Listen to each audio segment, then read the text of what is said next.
Well, hello friends. I hope everyone's doing well. I wanted to talk to you in this video about songwriting, and in particular, getting your songs recorded by an artist. I've been lucky enough to have a few of my songs recorded by some bluegrass artists back in the day.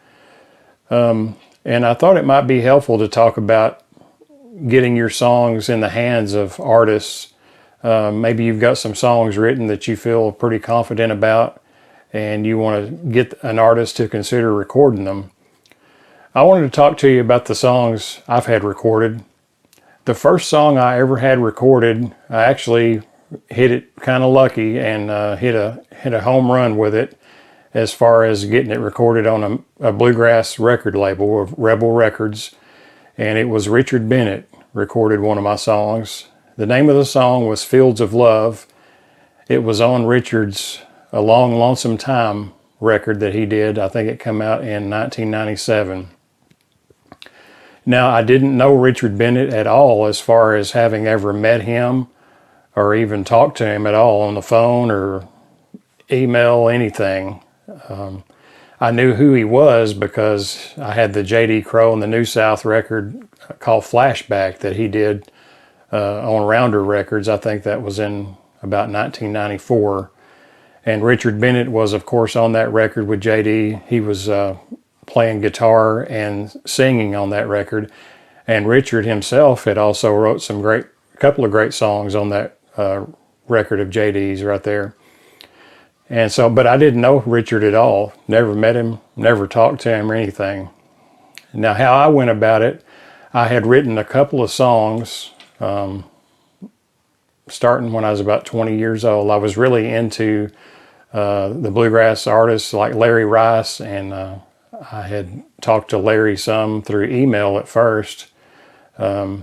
And I really admired Larry's songwriting, songs like Keep the Lamp on Sadie. I continue to do that song to this day out in my own shows and everything. But I really admired his songwriting and everything. And Larry actually told me that he was with BMI and how he set up his publishing company and everything back in the day. So I also set up my own publishing company with BMI kind of before I ever tried to pitch any of my songs or anything. I already had my publishing company, Brad Apple Publishing, with BMI. And they used to, every year, they probably still do. I'm not currently subscribed to Bluegrass Unlimited magazine, but I was for a long time. And back in the day, every October, so this month, October, they would always come out with a talent directory in there, and it was several pages long of bluegrass artists and their contact information. And sometimes it was an agent, like if they had Keith Case or somebody like that did their bookings. But a lot of times too, it was just an individual's name and phone number there to contact. Well, I guess it was in 1996 maybe, the Bluegrass Unlimited talent directory come out in October of that year. And I used to scan through it, and Richard Bennett's name and address was in there. And at the time, I didn't even know that he wasn't with J.D. Crowe at the time anymore. But I had those couple of songs, and I thought a guy like Richard Bennett, his voice would fit those songs pretty good. So Richard's name and address was in Bluegrass Unlimited. So I just took a chance. At the time, it was cassettes that I had a demo of the songs on. I had demoed them on like a Tascam Porta 7 back in the day, a 4-track recorder. And it just had I think the demo just had a vocal and guitar and maybe bass and mandolin or something like that. Didn't even have a harmony vocal on it. I sent Richard a couple or 3 songs, I think it was, and I forgot about it. Nothing happened. I didn't hear from him right away or anything. So I think maybe even a few months went by, maybe 3-4 months. I mean, I'm going back almost, over a quarter of a century now. We're talking 28, 29 years ago now. So So a few months went by, I didn't hear anything, but then all of a sudden one day the phone rings and it's Richard Bennett. And he told me he had got my package in the mail and that he really liked my Fields of Love song and he wanted to record it if it was okay with me. And I'm like, you're asking me? Yeah, it's fine with me if you record it. Please do, you know. So I think this was in 97. Yeah, it was 97. He was recording that album in 97 and it come out in 98. Now, I remember now. I think he recorded my song maybe in late November, early December of 97. And after he had recorded it, just the rough tracks, even some of the breaks were not final on the song yet. They were going to go back maybe and redo a couple of the breaks, but he called me on the phone and played me what he had of it one night, and that was incredible too. I really that was an exciting time in 1997. I was 22 years old. You know, I wrote the songs when I was 20 years old and was just in love with the whole process. And anyway, he recorded it, and the album came out, like I say, the following year, 1998 is when this record actually come out then. Let's see if I can get it to focus there. There we go. Long Lonesome Time, and my song is on there. Fields of Love is the name of my song.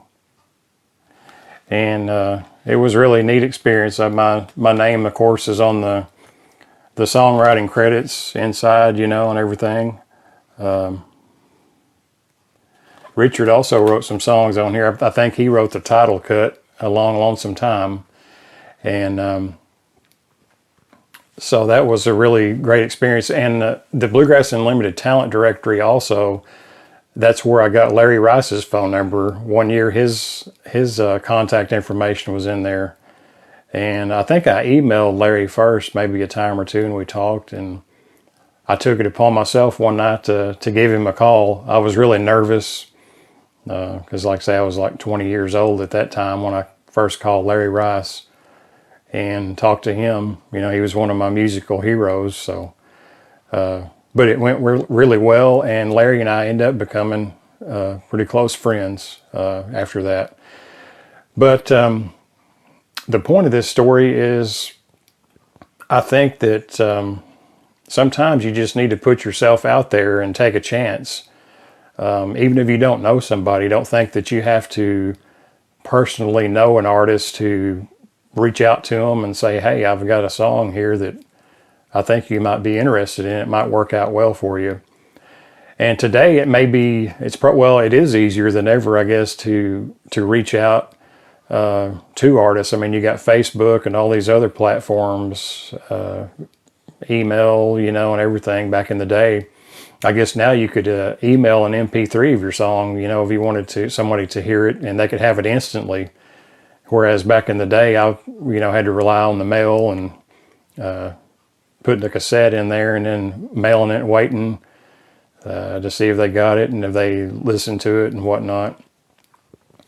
But, you know, it is kind of a double-edged sword too, because that even though it's it's easier to get in touch with artists, they may get bombarded more nowadays with people reaching out also. And I know a lot of artists write their own songs anymore. In fact, I haven't really tried to get my stuff recorded in quite a long time now, several years. I kind of got disinterested in writing lyrical songs for a while. I have written some in the last couple of years that I hopefully will pitch out there sometime. But it really is an interesting journey, you know, to get into songwriting. It's kind of like anything in music, you know, the more you do, the better you get.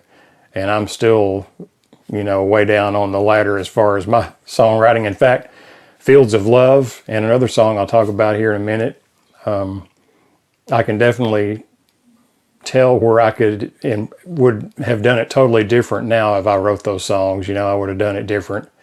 And I actually even heard Rodney Crowell one time talk about if he could, that now he would revisit some of his songs and do a rewrite on them. And I'm thinking, what? I mean, this is Rodney Crowell. You know, you mean you would actually go back and revisit some of your songs and tweak them? Because to me, they're brilliant as they are. But he even said that one time in an interview. And now I understand that more, because if I could go back, I would redo some things in those songs. That wasn't my only experience with Richard Bennett. Another song that I had sent Richard, and I can't remember now, like I say, it's been too long ago. I mean, we're going back 30 years now. I can't remember if I sent him this song on the same cassette, or if after he did Fields of Love, I pitched this other song to him. I can't remember. But the song I'm talking about is This Old Town. And I sent that to Richard Bennett also. And he got back with me pretty quick on that. I had been gone somewhere, and when I got home, I had a message to call Richard Bennett. And so I called him, and he explained to me he had a new venture going with Jimmy Gaudreau and Mike Auldridge, and they were calling themselves Auldridge, Bennett, and Gaudreau. And he wanted to record This Old Town on an upcoming project of theirs. And again, you know, I was elated. I'm like, yeah, you don't even have to ask me. Just please do. And so they did. And I think they went on a tour of Europe right after they did the CD, and they had some kind of advanced copies that they got pretty quickly. And I didn't even realize that my song had been chosen as the title for the CD until I saw it in Bluegrass Unlimited, like an ad for the CD from Rebel Records. And I was elated at that too. I guess, you know, the band didn't make that decision. I guess Rebel Records decided which song was going to be the title cut.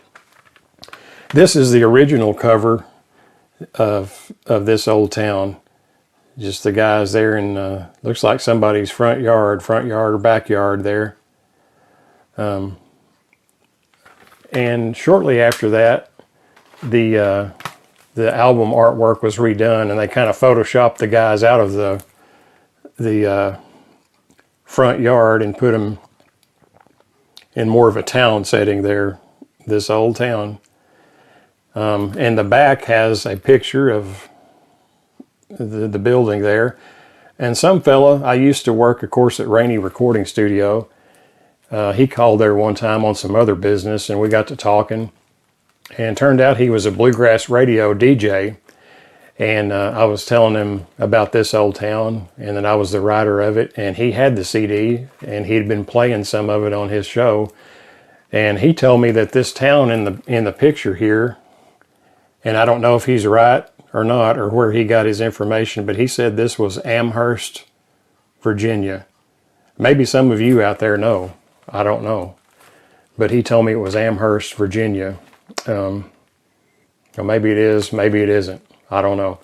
I also had another song recorded by a group called Local Exchange. And how that happened was when I worked at Rainey Recording, we did duplications for people, you know. That was part of the business. When people recorded somewhere else and they needed duplications made, cassettes, CDs, whatever, we did that. And Clyde Bailey was the banjo player in Local Exchange, and he's the one that I dealt with when I was at Rainey Recording Studio. And we got to talking about songwriting, and he asked me, I think Clyde actually asked me if I had any songs I'd written that they were looking for some songs for their next album. Because I, got acquainted with Clyde doing their first album, the duplication on that. And I said, yeah, I do, actually. And I had written another song called Walking the Floor Blues. I sent that to Clyde, and lo and behold, the next CD Local Exchange did. They did Walking the Floor Blues on that album.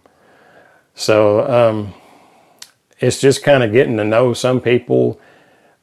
Sometimes that's the way to go about pitching songs to them. Other times you just take a chance and send them out there into the world and see if whoever you've got in mind might be interested in recording your song. I hope this helps some. Like I say, I was really fortunate in a lot of ways, because like I say, if I could go back now, I would probably change a lot of things in the songs, This Old Town and Fields of Love. I would probably do some of the lines differently in it if I could do it again. But I really appreciated it. It was such a great honor to have all those people record my songs. To hear Mike Auldridge play dobro on This Old Town, and hear Jimmy Gaudreau take an amazing mandolin break, and of course Richard singing and guitar playing. It was just a wonderful time for me as a young guy, and I hope that maybe this helps someone of you out there to have the same sort of experience. Just take the chance and hit some of these artists up. They're always looking for a great song. I mean, if they hear a great song, they're going to record it because they need material. You know, they need different material, new material, stuff that hasn't been heard 1,000 times before. So just hit them up and pitch your song to them. And I bet you, if you have a good song, that you're going to have some success along the way. So what do you think? Have you ever had any of your songs recorded? Have you had similar experiences, different experiences? Maybe there's ways now to pitch your songs that I don't even know about, because like I say, I'm not current with all that stuff. I haven't pitched songs in quite a long while now. So let me know in the comments down below. And I want to thank all of you for watching these videos, and for those of you who have subscribed, I really appreciate that. It helps out so much. And in fact, the majority of people that watch my videos right now are not subscribed. So if you could subscribe, it's free. Just takes a second, and you can get updated on new content that's out there on the channel. Thanks so much, and I look forward to seeing you next time. Bye-bye.